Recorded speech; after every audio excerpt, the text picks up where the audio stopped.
Hey everybody. Well, today we've got a little news interstitial of sorts. We've got Foursquare co-founder Dennis Crowley. Foursquare has been up to a lot. What are you up to right now? Well, first, thanks for having me here. Excited to be here. Yeah, we've been doing Foursquare for more than 10 years now, and in those 10 years, we've built all sorts of amazing stuff. We've accumulated all sorts of technology and data assets.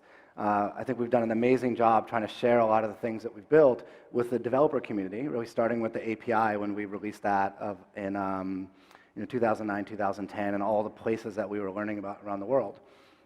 One of the things that we're most proud of in terms of our technology and data assets is this thing called Pilgrim. And Pilgrim is this piece of technology that has taken us, gosh, almost like 5 or 6 years to build. And it's a couple lines of code now that you can put in an app, basically. And then that app becomes aware of where it is, right? So we've packaged this up in something called the Pilgrim SDK, and we've been sharing it, we've been using it in our own apps, and we've shared it with a few select developers on the enterprise side. But it's a couple lines of code you can put inside of an app, and when that app goes into a retail shop, walks through a mall, walks through a city, it can understand, am I in a bakery? Am I in a Nike store? I am in a coffee shop called Starbucks. Have I been here before? Is this place familiar to me? And so we think this is one of the foundational building blocks of building contextual aware services. And the thing that we're here to announce today is that this piece of technology that we've worked so hard to build over so many years, and we've kept very, very close to us, we're finally releasing it for everyone to use as a free tier. So today we're releasing the Pilgrim SDK, available to all developers. People can jump in, start to play with this, put it in their apps. You're entirely free to use it, unlimited geofences, and free for up to 100,000 MAUs. Cool. So this is a pretty central part of your company now.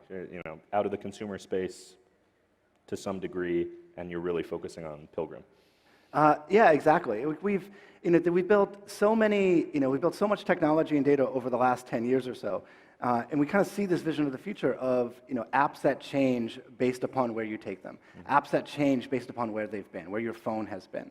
And for a long time, we waited for other companies to build this technology before we realized, maybe 5 or 6 years ago, that if we wanted this stuff to exist, we were going to have to build it ourselves. It took us a long time to do it. We were testing internally.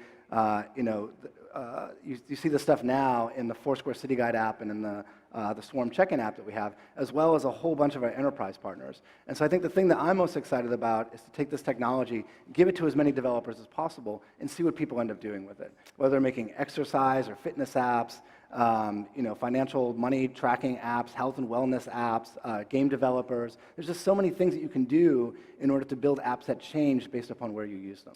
So you've been working with a lot of these customers for a while. Why did you wait until now to have a free product, essentially, to bring them in? Yeah, there's a couple reasons. First of all, we wanted to make sure the stuff worked as well as we needed it to, right? We've taken a long time to build these products and build the technology. We wanted to make sure they really work as advertised, and we're testing these things all the time internally and with these other clients.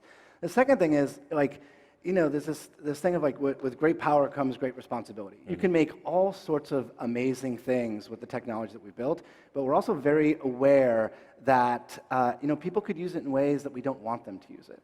And so we've spent a lot of time internally at Foursquare making sure that the technology that we build, whether it's through the API or the SDK, it has certain restrictions on it. There's certain categories that you don't want to make available to developers to understand where phones go, whether those are spiritual centers or a chemotherapy center, a divorce lawyer. There's categories that developers shouldn't have any business knowing that you've taken your device there. And so we've been careful to build those safeguards into the tools that we built so that people can still build amazing things, but not exploit them in ways. We wanted to make sure that they had the right infrastructure internally so we could build these things, yet still vet the developers that were using the software, and then having systems to be able to keep an eye on things. Cool. How do developers get access to this? Do we have a slide? I'll put it up here for a second. I'm going to go real quick because we have 15 seconds left, but hey, here's our SDK. We'll get there. You have access to all these amazing tools, technologies, dashboards, geofencing. And to sign up, just go to developer@foursquare.com. Again, totally free for all developers, up to 100,000 users, which is a really, really big deal. And a lot of this software hasn't existed before. We're just entering this era of contextual aware computing. There's a lot of building blocks that need to get built. We've built a lot of them, and we're excited to share it with as many developers as possible and see what people do with it. Solid. Yeah, so Dennis and I are going to be chatting on the Extra Crunch stage at 4:25, and we'll dig into this a little bit more, talk a little bit more about Foursquare and its journey as a company, but we'll chat then. So please join us. Excellent. Cool. Thanks for having me. I appreciate Thanks. it. Thank you all.